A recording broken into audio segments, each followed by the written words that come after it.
Gré-d'Oisseau est une commune du Brabant wallon à une quarantaine de kilomètres de Bruxelles. On y trouve des champs labourés, mais aussi parfois des rues encombrées. Notre mode de consommation a répandu un terreau fertile pour l'émergence de crises économiques, écologiques et alimentaires. Le nombre d'agriculteurs dans les villages a sensiblement diminué. Petit à petit, il y a eu de moins en moins d'agriculteurs qui étaient de moins en moins reliés à leur village puisque leur production partait de plus en plus loin. Et donc il y a eu tout doucement, comme ça de manière très imperceptible, une coupure. Une coupure entre l'agriculteur et son village. Et maintenant, cette coupure, elle est tout à fait consommée dans la mesure où, sur la commune de Netten, il reste 3 agriculteurs. Une poignée de citoyens désireux de revenir à un mode d'alimentation plus local a décidé de se regrouper. La commune de Gré s'est déclarée en transition. Moi c'est Herman, Gré en transition. Une transition vers un avenir plus solidaire, dans l'abondance de riches rencontres.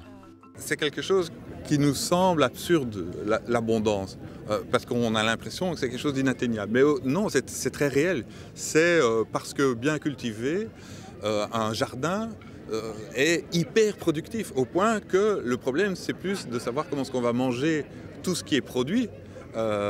Et donc, en fait, c'est pas remplacer la croissance par la décroissance, c'est remplacer la croissance par l'abondance. Et ça, c'est un projet génial. Tous les samedis matins, au potager Graines de Vie, Herman vient distribuer ses légumes aux acheteurs du groupement d'achat solidaire. Salut Eric, salut. Les participants passent commande 6 mois à l'avance et s'engagent pour la saison. C'est un partenariat où chacun sort gagnant. J'ai un contact direct avec les personnes à qui je vends les légumes et donc je ne vends pas un prix, je vends un produit. Et c'est très important pour moi. Parce que ici, le fait que je sache à qui je vends les légumes, ça me motive à produire des bons légumes et des légumes de qualité pour nourrir les gens. Ce qui est chouette, c'est que c'est des légumes qui sont cultivés tout près de chez moi. Ça donne du boulot à des gens. Du coup, moi, j'ai des légumes bio pour toute la semaine. Tout doucement. Et quand il y a des surplus, ben on participe à la répartition de ces surplus et donc on fait des conserves pour le reste de l'année. Herman et Eric, avec leur groupe de transition, ont lancé le projet Tout le monde sème. Ils ont disposé dans les rues quelques bacs à semer, planter et récolter, le tout gratuitement.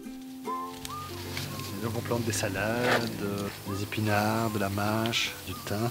Bon, ça ne va pas nourrir tout le quartier, hein, mais c'est plus pour rendre présent cette question de l'alimentation et surtout d'autres réseaux plutôt que ce système agroalimentaire qui déconnecte tout le monde. Ici, au contraire, on essaie de rassembler les gens.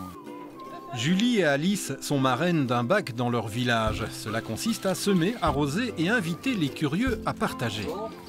Bonjour. Voilà, c'est joli. Bah oui, tout le monde peut servir, c'est gratuit. Donc vous venez avec votre couteau, vous prenez, vous servez. S'il y a de la roquette, il y a des salades. C'est bien pour les enfants aussi. Pour leur apprendre à faire un potager, à voir comment les légumes poussent. J'aimerais bien que ce projet d'ailleurs aille dans les écoles. Herman a appris aux écoliers à semer des grains de blé. 1, 2 et 3, on y va! Une expérience plutôt joyeuse à la découverte des gestes du passé. J'ai appris qu'il fallait ouvrir la main pour jeter. La nature, c'était vraiment important pour survivre. Bon les enfants, je vous remercie beaucoup de ce que vous avez fait. Regardez, c'est vraiment du beau travail, hein. On voit qu'il y a du grain partout sous le sol. L'été suivant, les enfants feront la moisson avant de prendre la direction du moulin pour suivre le trajet du grain au pain. Alors vous avez tous les mains propres? Oui. Est-ce que tout le monde s'est lavé les mains?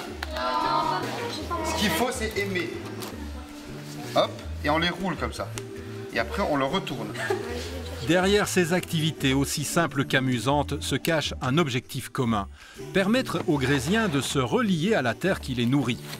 Se rassembler pour semer, récolter, acheter les légumes directement à l'agriculteur ou encore transformer le chou en choucroute, glaner les pommes de terre, les partager. Autant de nouvelles pistes vers une autre façon de s'alimenter.